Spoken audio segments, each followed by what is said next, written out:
ఓం శ్రీ మాత్రే నమః. ఓం నమ శివాయ. హాయ్ అండి. కార్తీక మాసం శివకేశులకు విశిష్టమైన మాసం అండి. ఈ మాసం మొత్తం పర్వదినాలతో కలిసి ఉంటుంది. ఈ మాసంలో చేసే స్నానం, దానం, దీపం, జపం, ఉపవాసాలు విశిష్ట ఫలితాలను అయితే ఇస్తుందండి. అయితే కార్తీక పౌర్ణమి రోజు చేసే పూజల ఫలితం అత్యంత విశిష్టమైనవి. ఈ రోజున ప్రత్యేకంగా పౌర్ణమి నాడు 365 ఒత్తుల దీపం అయితే వెలిగిస్తారండి. ఈ 365 ఒత్తుల దీపం ఎలా వెలిగించాలి, ఎప్పుడు వెలిగించాలి, ఎక్కడ వెలిగించాలి, ఇంకా ఎన్ని దీపాలు వెలిగించాలి, ఎవరు వెలిగించాలి, ఇంకా ఈ కార్తీక మాసంలో ఈ 360 ఒత్తుల దీపము ఉపవాసం ఉండి వెలిగించాలా లేదా లేకుండా వెలిగించవచ్చా, ఇంకా పాటించవలసిన నియమాలు ఏంటి అనే అన్ని విషయాలు నేను వీడియోలో అయితే తెలియజేస్తానండి.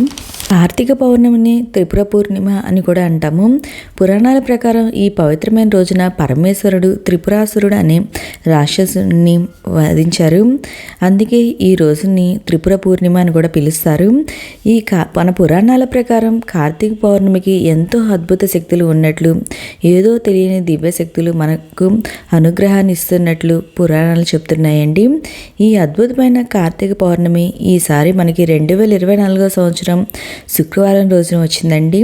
ఈ రోజున మనం ఉపవాసం ఎలా ఉండాలి, దీపం ఎలా వెలిగించాలి, 360 ఒత్తుల దీపం ఎలా వెలిగించాలి అనే అన్ని విషయాలు నేను ఈ వీడియోలో అయితే తెలియజేస్తానండి. ఈ కార్తీక పౌర్ణమి నాడు తెల్లవారుజాముని నిద్రలేచి సముద్ర స్నానం కానీ నది స్నానం కానీ చేయాలి. లేకుంటే ఇంటిలో ఉన్న నీటితో అయినా స్నానం చేయాలి. దాన్ని గంగా స్నానంగా భావించాలండి. ఉదయాన్నే స్నాన జపాలు ముగించుకొని గుడికి వెళ్ళి దేవుణ్ణి దర్శించుకోవాలి. కుదరకపోతే ఇంట్లో తులసి దగ్గర కానీ దేవుడి మందిరం దగ్గర కానీ పూజ అయితే చేసుకోవాలండి.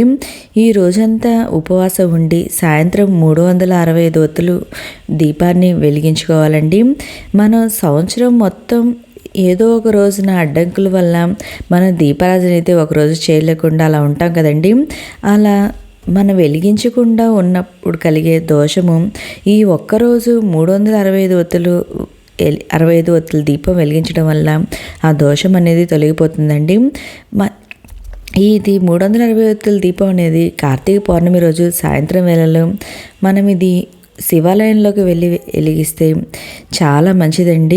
లేదా మనకి శివాలయానికి వెళ్ళి కుదరదు అనుకునే వాళ్ళు ఇంట్లో తులసి కోట వద్ద దగ్గర అయినా ఈ దీపం వెలిగించవచ్చు. లేదా దేవుడి మందిరంలో అయినా మనం ఈ దీపం అనేది వెలిగించవచ్చండి. మనం ఎక్కడైతే పూజ చేయాలనుకుంటున్నామో అంటే గుడిలో మనం శివాలయంలో ఎలా వెలిగిస్తామో అది నేను ఇప్పుడైతే తెలియజేసండి. అంటే తులసి కోట దగ్గర శివాలయాల్లో మనం ఈ దీపాన్ని ఎలా వెలిగించాలో చెప్తాను. మనం ఎక్కడైతే ఈ దీపం వెలిగించాలనుకుంటున్నామో ఆ ప్లేస్ని ఫస్ట్ శుభ్రంగా నీళ్ళతో కడగాలి. కడిగిన తర్వాత అక్కడ పసుపు రాసుకొని ఆ పసుపు రాసుకున్న ప్లేస్లో మనం అష్టదళ పద్మ ముగ్గు అనేది వేసుకోవాలండి. ఆ ముగ్గు పైన పసుపు కుంకుమలతో ఆ ముగ్గు పైన మళ్ళీ చల్లాలి. ముందుగా మనం గణపతికి పూజించాలి. ఒక తపల్మాక్ మీద కొంచెం పసుపు తీసుకొని ఆ పసుపుతో గణపతిని అయితే చేసుకోవాలండి. గణపతిని చేసుకొని గణపతికి చక్కగా గంధం కుంకుమ బొట్లు అనేది పెట్టుకొని అక్కడ దీపం పెట్టుకునే దగ్గర పెట్టుకొని స్వామివారికి చక్కగా పూలు, ధూపం, దీపం, నైవేద్యం అనేది సమర్పించాలండి. నేను ఇక్కడ స్వామివారి దగ్గర నైవేద్యంగా బెల్లాన్ని అయితే సమర్పించుకుంటున్నాం. ఇంకా స్వామివారికి వస్త్రమాల అనేది ధరింపచేయాలి. ఇలా చేసిన తర్వాత మనం 365 ఒత్తులు వెలిగించుకోవాలండి.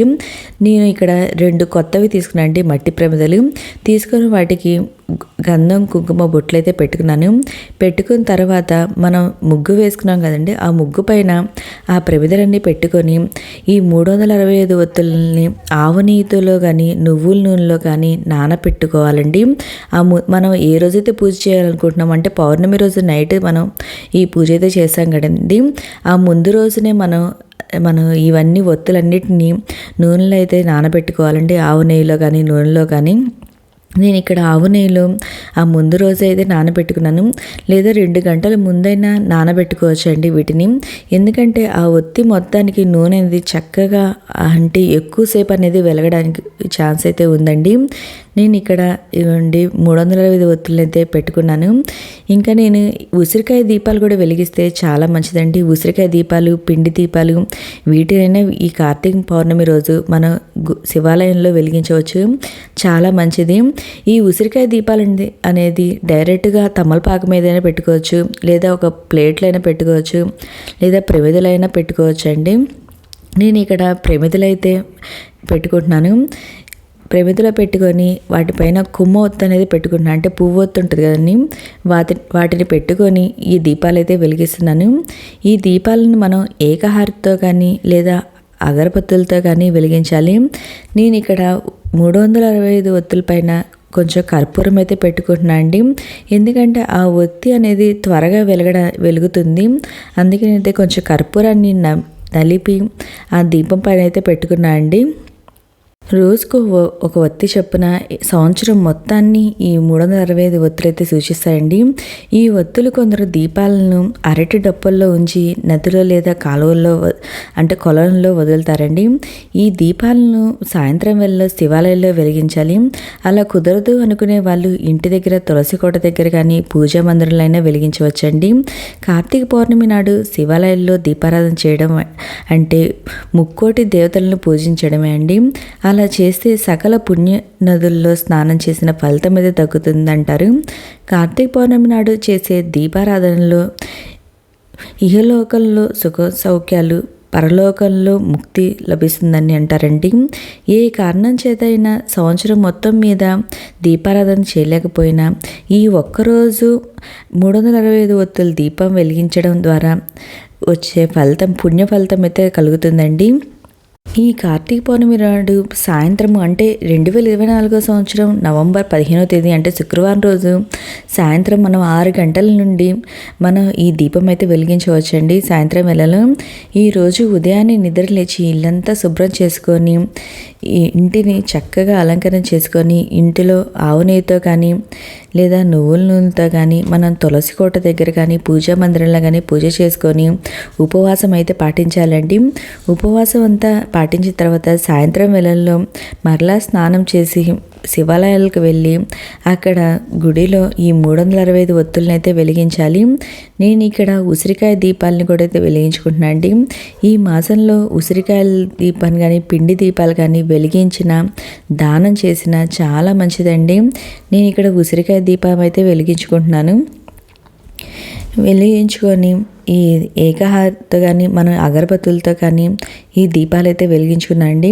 వెలిగించుకొని అక్కడ ప్రసాదంగా నేను ఇక్కడ అరటిపళ్ళు కానీ మీ ఇష్టం అండి, మీ దగ్గర ఏమి ఫ్రూట్స్ ఉంటే అవి ప్రసాదంగా పెట్టుకొని మనం కొబ్బరికాయనైతే సమర్పించాలి. చివరిగా సమర్పించి కర్పూర హారతినైతే ఇవ్వాలండి. ఇలా మన గుడిలో ఈ పూజనైతే కంప్లీట్ చేసుకోవచ్చు. ఇంకా ఈ కార్తీక పౌర్ణమి నాడు సాయంత్రం వేళలో శివాలయంలో జ్వాలా తోరణం అనేది వెలిగిస్తారండి. ఈ జ్వాలా తోరణాన్ని ప్రతి ఒక్కరు సందర్శించుకోవాలి, చాలా మంచిదండి అది చూస్తే. తర్వాత ఆ జ్వాలా తోరణం నుండి వచ్చే బూడిదను నుదుటిన బొట్టుగా పెట్టుకోవాలి. ఈ 365 ఒత్తులు ఎవరు వెలిగించాలంటే మన ఇంటిలో ఉండే యజమాని ఈ ఒత్తులనైతే వెలిగించాలండి. ఈ ప్రతి ఒక్కరు ఇంట్లో ఎంతమంది ఉంటే అంతమంది 365 ఒత్తులు అనేది వెలిగిస్తున్నారు. అలా అవసరం లేదండి. మన ఇంటి యజమాని పెద్దవాళ్ళు ఎవరుంటారో వాళ్ళు కుటుంబం తరపున కుటుంబం అందరికీ సరిపడినట్టు ఈ ఒత్తులనైతే వెలిగించాలి. ఇంకా ఉసిరికాయ దీపాలు ఎన్ని పెట్టుకోవాలంటే మన 2 నుండి మన ఇష్టం అండి. ఎన్ని దీపాలైనా ఈ ఉసిరికాయ దీపాలు అనేది పెట్టుకోవచ్చు.